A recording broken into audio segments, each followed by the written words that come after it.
Hello again. So today I've brought you guys out here to talk to you about something that I've never talked to anyone in depth with except for maybe my wife when I was choosing these. Shoes. And I'm out here with no shoes on because I thought it was a good idea to make a video about the only two pair of shoes that I even own. I used to wear boots. I wore boots on a daily basis to work, at home, never even took them off until I went to sleep. Definitely wore them out hiking. For no other reason than I thought I needed a more rugged shoe. It was more for the stability of the shoe than it was my foot or the waterproofness or anything like that. I wanted my shoe to last, so I wanted a nice solid leather hiking or work boot.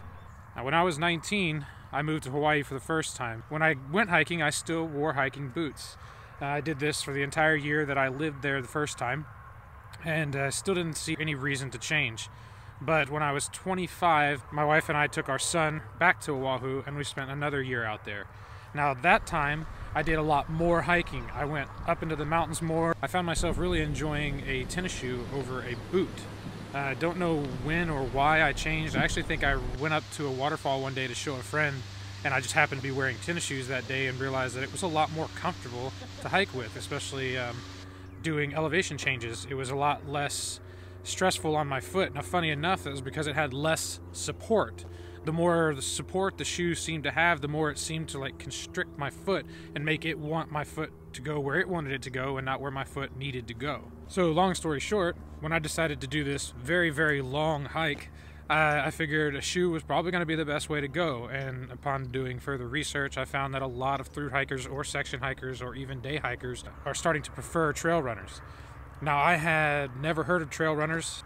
The name kind of gives away what they are, but I went ahead and started doing some research and noticed that Altras, which I'm sure a lot of you know are a very popular brand, Solomon's, I think Merrell was another one I looked at. Now, at the time of doing this research, the Altra Lone Peak 3.5s and the Ultra Superiors were seeming to be the top contenders, so I went to REI to check them both out. I originally started out with the Superiors, walked around the store with them, really did not like the way they felt. They felt like there was almost nothing there, which was cool in a way, but at the same time I wanted them to be able to hold up to quite a bit of abuse that I'm going to put them through on the trail. So I went ahead and put on the Lone Peak 3s. I walked around the store with those, and they not only felt a heck of a lot more comfortable, they felt more sturdy. They seemed to have a bit more structure sewn into particularly the toe box, and they seemed like they might be able to take a little bit more abuse than the Superiors. Now, the reason I decided to look into the Ultras to begin with were for two reasons.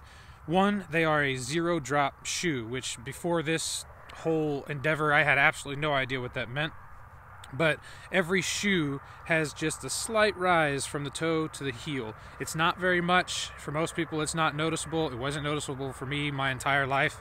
But when you first put your foot into a zero-drop shoe, you can feel your whole body do this. Now, the second big reason for choosing the Ultras, or for looking into the Ultras, was their extra wide toe box.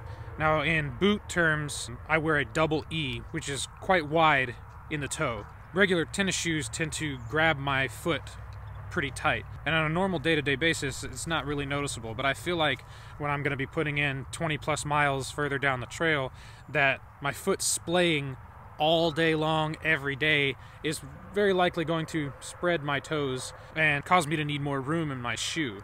So not only is it more comfortable just putting my foot into the wider shoe, I feel like it's got room to splay and grow naturally as it would if you were walking barefoot. Now, of course, here's a shoe I found that I absolutely love. I put about 100 miles on them. I started doing a little bit more research into them to see how I'm going to be able to get these shoes along the trail. Going to find out I purchased the last run of the Lone Peak 3.5s. So, of course, I was thinking, great, I found me a good shoe and they're not going to make it anymore. So I've just found this perfect shoe for me. Not only am I using it on the trail, but I have replaced it as my daily shoe. I no longer wear boots during the day. On a day-to-day basis, going from work to home to trail, I wear the exact same shoe. So I was very excited to hear that they were going to come out with a 4.0, and was very excited to get a pair and try them out to see if I liked them just as much as the 3.5s. So when I went to pick up a pair of the 4.0s when they were released at REI, I noticed that they were quite a bit different. There's a pretty decent jump from 3.5 to 4.0. Come to find out, this is due to Altra having been bought out by VF Corporation. VF Corporation owns a huge amount of clothing and outdoor sporting attire, pants, shoes, all kinds of stuff. So I was a little afraid that they were going to change the shoe so much that it was either one, not going to be as durable, not be built as well, possibly not last as long, and maybe not even be as comfortable as the fit that I've come to really enjoy. But because I don't know anything about the company, and as far as I know they're still being built to similar specs, I went ahead and bought a pair. I have about 350 miles, both trail and town miles, and I've been pretty happy with them so far. They've actually seemed to have held up quite a bit better than my 3.5s. I wouldn't say they were any more or less comfortable per se. They do fit a little differently. They're constructed slightly differently, and they've been made out of a few different materials from the 3.5s to the 4.0s.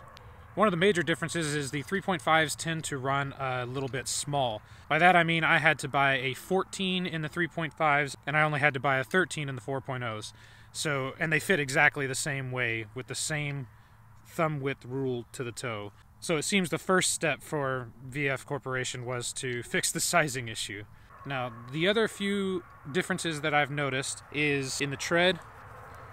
I'm not sure who makes this particular tread on the 3.5. This is one of my 3.5s. This has about 350 miles on this pair. But the 4.0 has a max track tread on it, and these as well have about 350 miles on them. Now this is 350 trail and town miles, but both of these have about the same mileage on them.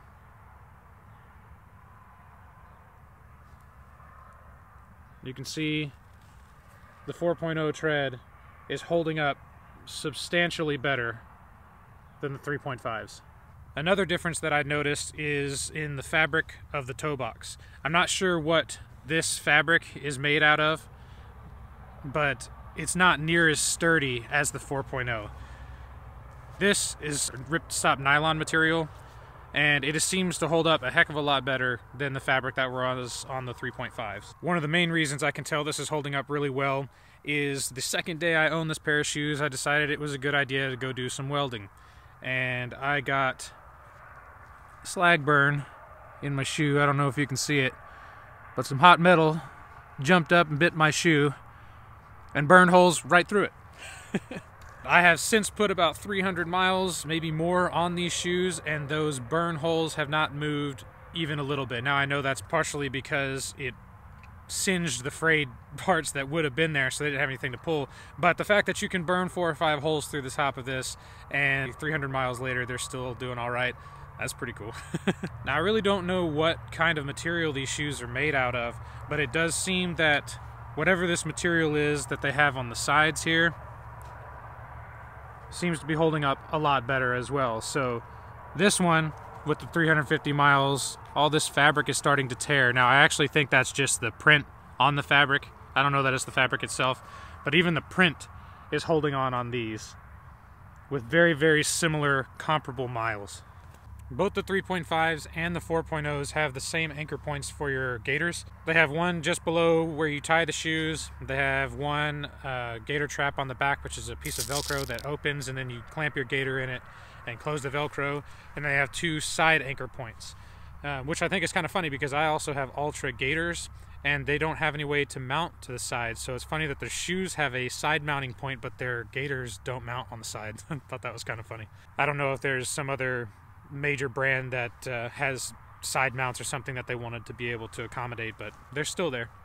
Now something that seems to be pretty common along the entire Lone Peak line is the little piece of rubber that comes over the top of the toe tends to pull out pretty quickly. Within the first maybe 20-30 miles, the glue seems to come unset. What is good about it is it never seems to go any further. It tends to pull off about 1/2 inch and then stay there. So I don't know if it's just poor design, poor glue, or what, but it happened on both my 3.5s and my 4.0s, but it hasn't been a problem. It hasn't gone any further. Even kicking logs and kicking rocks and things like that hasn't pulled it down any further, so it's not really something I'm worried about. Something else I've noticed has to do with the sole as well. Both of the 3.5s and 4.0s have rock guards in the soles, so they're like little pieces of plastic that help against rocks poking you in the bottom of the feet. So it still feels like a very minimal shoe, but it gives you good solid protection underneath. The 4.0s seem to have a little more rigid of a sole. I don't know if that's to do with a combination between the Max Track tread and the better rock guard on the inside, but it does seem to withstand wear and withstand the terrain a little bit better. The 3.5s do seem to have like a squishy sole. I don't know if it's made of some kind of foam or something, but that foam seems to compress quite a bit, which is good for your joints, but it's not really good for the longevity of the shoe. It seems that that wears out pretty quickly, or gets torn pretty easily if you rub up against a rock, which is going to happen. So I do like the more sturdy tread and the more rigid feel of the tread. It doesn't change the comfort of like where the toe bends or anything. It's still just as comfortable to walk in, but it does just seem like it's going to last a little bit longer, which is nice. So I know it may sound like I'm knocking the 3.5s and I'm like, ooh, 4.0. Not at all. I still absolutely love the 3.5s, and if they quit making the 4.0s right now and right back to the 3.5s, I would be buying the 3.5s. Guarantee you. Now, all that being said, even though these shoes work out very, very well for me, my wife didn't like them at all. She has a very small foot, very narrow foot. These shoes were like clown shoes on her feet. They were just flopping around all over the place. She didn't even get them out of the store. She ended up going with a set of Merrells, I think. Every foot is different, every person is different, every shoe is different, and everybody has different needs. If you like everything I said about this shoe, I wouldn't just run out and buy a 4.0. Not that I think my advice is worthy of running out and buying anything. It's just what I have chosen to use personally.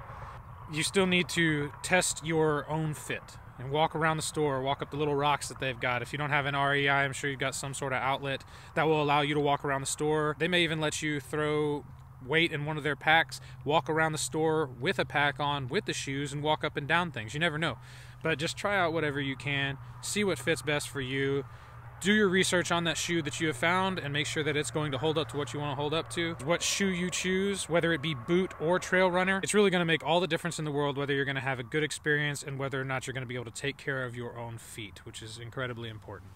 So, boots, trail runners, Altras, Salomons, Merrells, all the other companies I don't even know the names of, whatever it is you like, leave a comment down below. I'd like to see what everybody else is using. I'm using one of the most popular brands and model of shoes, so there are probably so many other cool ones out there that I just haven't seen because they don't get as much publicity. So if you've got something out there that works really well for you, let me know. I'd like to hear it. I may even give them a shot.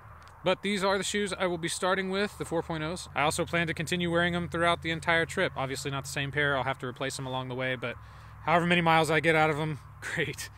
So now that I've talked about shoes more than I ever have in my entire life or ever planned to do before or ever plan to do again, if you like the videos I've been putting here on YouTube or you just want to follow me along on my PCT adventure this year, feel free to hit the subscribe button and follow along. Until next time.